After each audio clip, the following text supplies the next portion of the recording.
Michel Mayabou.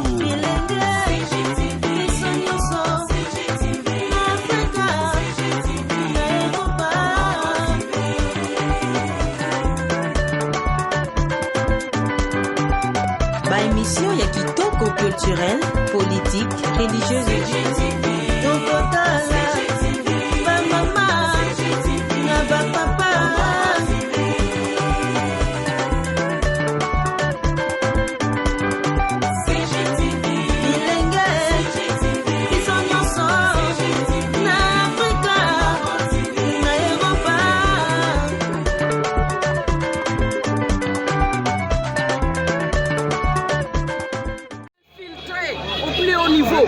il ne doit pas accepter, il doit purger cette armée ici des infiltrés rwandophones.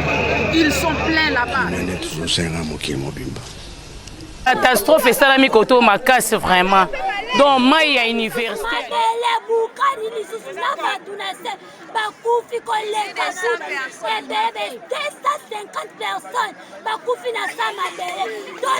Donc Maya université à Likolo kunande ko sala et santi koto. Papa qui sait que rien à la biso chilomo to tikali kakala yo likamwa sama. Catastrophe est salami koto makas vraiment. Donc Maya université à Likolo kunande ko sala et santi koto nyonso. Tout ça ma injilité. Ah. Tout ça ma injilité mais boîte soleka. Lokola itebe kokolo.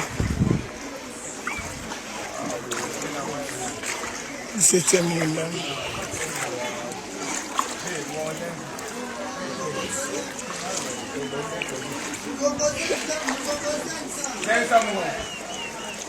Namu takufi na wakufa.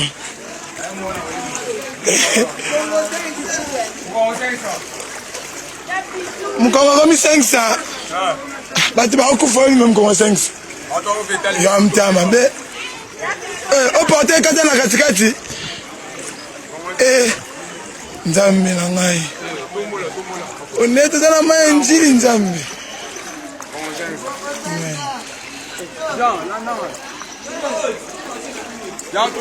Paix à son âme et Bimbiango.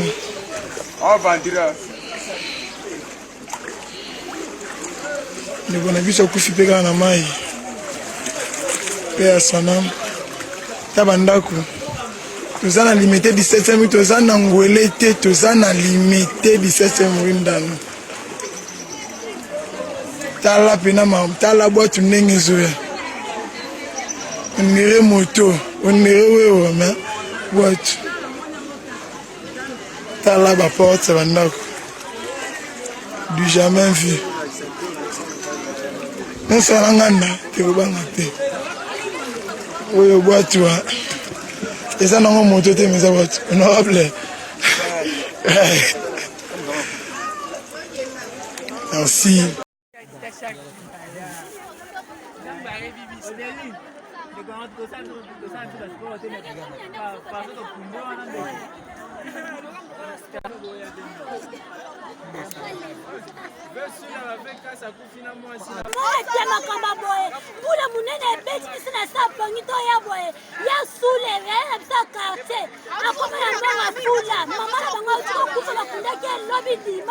Lelo lendi mbule beti to ekotala papa na bana misandu na mwasa zemi abiki bachana ndaku ketepa biso to ebeye kati mbato tala to ekokuta lisusu mabele bukani lisusu na batu na se bakufi koleka ebebe 250 personnes bakufi na sa mabele to lembi bikamoyo bako tala biso erosio elembi biso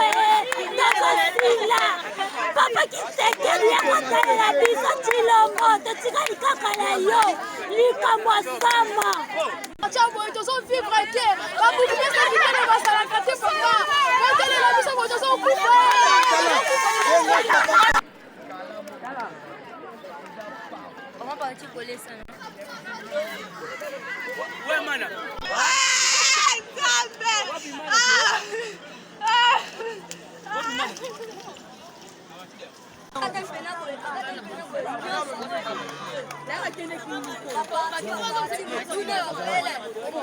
tolembi fo bana bakufe mbele na bana nyonso na bamama libulu esami a batumbola na bapeli Michel bao nyonso badindi pli de ebele fo ya okamwa nde nango ekuta eloko asala eza te na mama akata mpena boye lopele na motu ezomonana oyo nalingaka naloba yango wana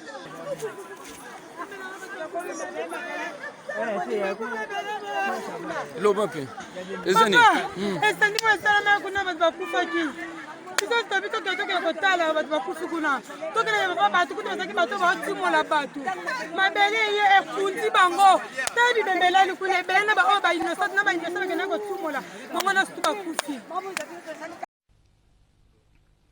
L'église kimbanguiste s'implique. Par la prière, elle soutient le président de la République dans ses efforts de restaurer la paix sur toute l'étendue de la RDC. Son éminence Simon Kimbangu Kiangani, chef spirituel de l'église kimbanguiste, l'a dit en substance au sortir de l'entretien qu'il a eu à la Cité de l'Union africaine avec le président de la République, Félix Antoine Tshisekedi Tshilombo.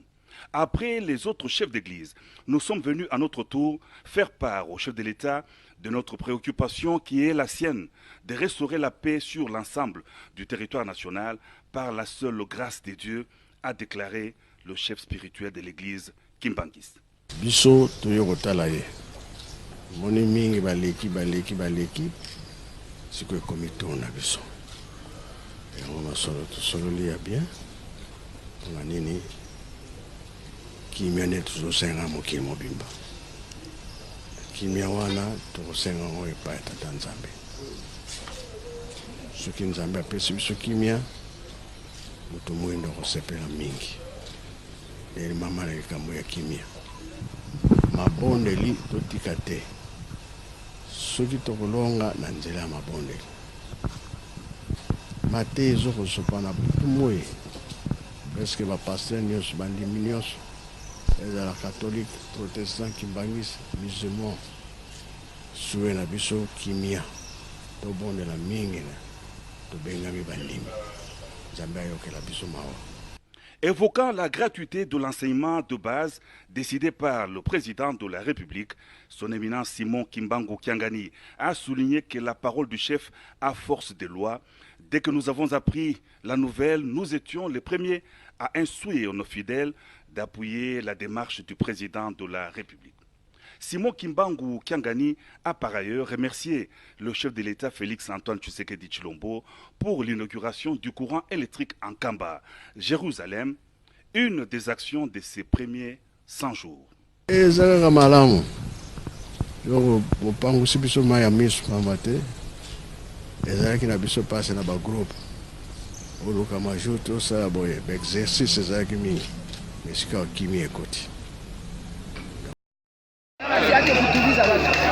Ok. Vous pouvez parler. Vous m'avez posé aucune question. Non, votre réaction par rapport à la marche aussi. Okay, bon, je veux dire que c'est vraiment encourageant. J'encourage la jeunesse, les notables, les députés, les mamans, tout le monde qui s'est mobilisé. Parce que, comme on dit toujours, on est bien servi que par soi-même. Si nous ne nous libérons pas, personne ne nous libérera. Au mois de septembre, lorsque nous sommes allés à Béni, dans la délégation des députés, avec l'état-major général des FARDC, à Béni, j'ai mobilisé la jeunesse. J'ai dit à la jeunesse de Béni, mais vous faites quoi? Vous devez vous prendre en charge. Ne vous laissez pas égorger comme des moutons par des ennemis. Vous devez vous mobiliser et vous libérer vous-même, à l'instar de ce que les jeunes de Lubero ont fait. Nous sommes arrivés à Oicha, à Oicha. J'ai redit la même chose aux jeunes. J'ai dit, mais la grande partie qui est dans la salle ici, ce sont des jeunes. Vous attendez quoi? On va vous exterminer ici. Organisez-vous, comme nous le disait Mzee Laurent Désiré Kabila. Organisons-nous. Prenons les armes comme ils sont en train de prendre. Et lorsque nous sommes allés à l'état-major général de FARDC, nous avons demandé au ministre de la Défense, nous avons demandé au chef d'état-major général de FARDC qu'on ouvre le site de Nialeke à la formation de jeunes, qu'on recrute nos jeunes de Beni, de Lubero, de Rutshuru et de partout, qu'on aille les former à Nialeke. Nous devons être prêts à nous battre pour notre pays. Parce que si nous laissons seulement l'espoir et si nous croyons en la MONUSCO, je crois que tout le monde a fini par comprendre que la MONUSCO n'est pas du côté de Congolais. En fait, la MONUSCO n'est pas du côté de nous.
Shingarambo!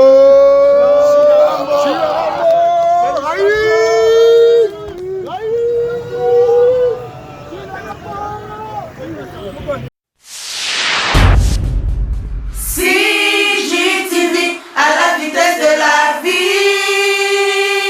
Congo Gold TV à la vitesse de la vie.